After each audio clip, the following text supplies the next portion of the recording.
ஆச்சியா kitchen. எல்லோரும் எப்படி இருக்கீங்க? அல்ஹம்துலில்லாஹ் நாங்கள் ரொம்ப நல்லாயிருக்கோம். நாங்கள் இன்றைக்கி என்னடா காலையிலேயே வேலை முடிச்சு எல்லா வேலையும் முடிச்சாச்சுங்க.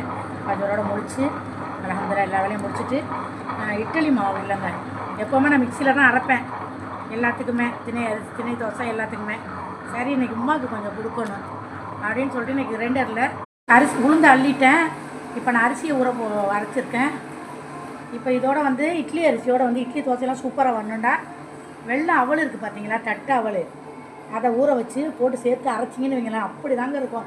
நான் வந்து ஒரு தடவை வாஷ் பண்ணிவிட்டு நான் அவலை போட்டுக்கிறேன். நான் எப்போவுமே அவல் சேர்த்து தான் அரைப்பேன்.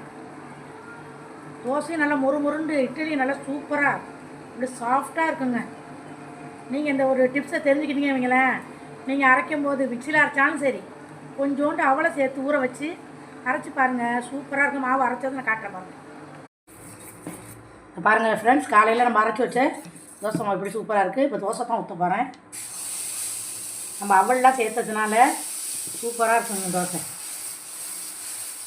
எந்த அளவுக்கு தேவையோ அப்படியே லைட்டாக